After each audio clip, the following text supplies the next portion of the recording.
the future of work and the role of creativity and what leaders can do to understand, contextualize, frame it up. No question.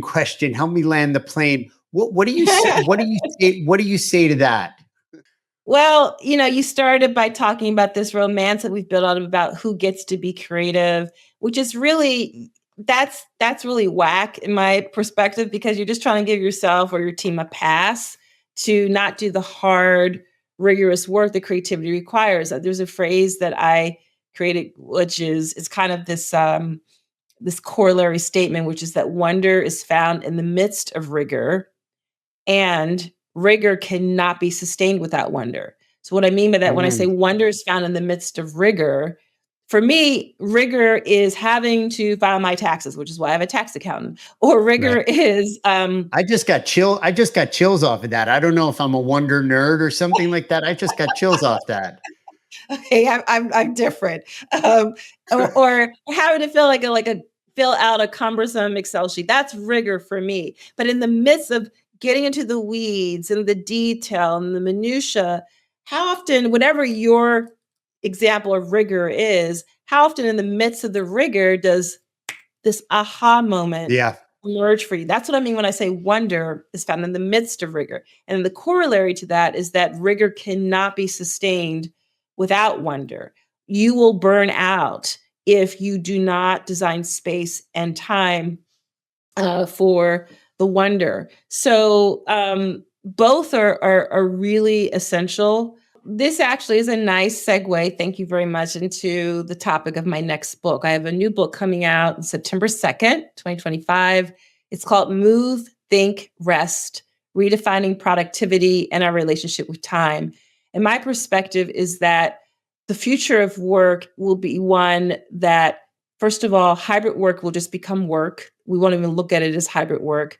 Right. Secondly, the most innovative companies will be the ones that figure out how to design a more human centered way of working where technology amplifies what makes us uniquely human. So, in this book, Move, Think, Rest, the basic premise is that we need to redesign work and put old productivity models to rest, because the way we think about productivity is a relic of the first industrial revolution.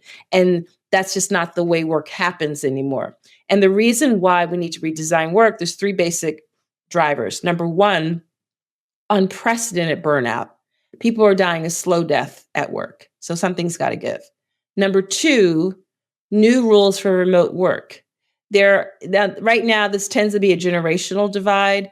The thing is, the younger generations of millennials and Gen Z, they are the future leaders and they are digital natives and understand much better than someone like I do about the ways that the technology can actually ease our day Mhm. and actually make Yeah. us much more productive. And number three, the reason why the future of work is going to require a much more human-centered approach is because of ubiquitous technology. I do not have a dystopian view of AI and robotics. I do not have a utopian view. I have a heterotopian view. I am a pragmatic optimist about it. Yeah. If we play our cards right, if we are conscientiously intentional, then we will ensure that we're using the technology to open up opportunities for spaciousness, collaboration, and more imaginative ways to problem solve.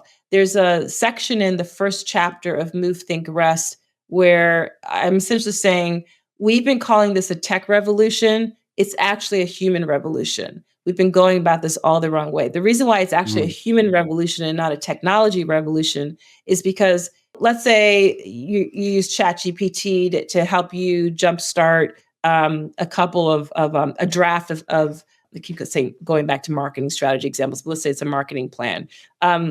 Because you got that answer so much more quickly, now you have time.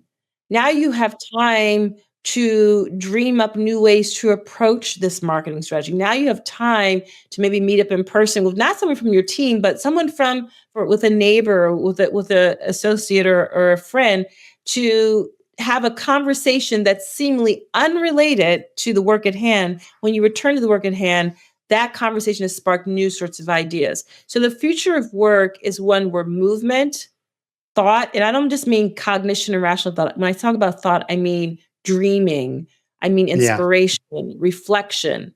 And when I talk about rest, I'm scaling it out to everything from micro breaks throughout the day to sabbaticals.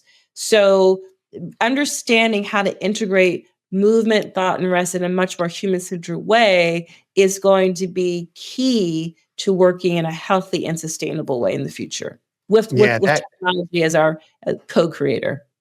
You feel like a full Gen Xer to me. You might be a cusper, but the neither dystopian nor, I am a uh, solid Gen Xer. I'm yeah. definitely a Gen All Xer. right. Long live the sandwich Hello, generation. Long live the Xers. the Um, forgotten ones. Yes. yeah, the forgotten ones. We're smaller in numbers, but we're potent, if you will. Yes, we are. We punch above our weight. You I do. think that's a great way to look at it. It's a human revolution. And it might just require a changing of the guard and changing of the generations that can have it just implicitly a different understanding because they come from a different context and a different history. And there's different innate understandings, as much as Yeah. other generations might get it consciously.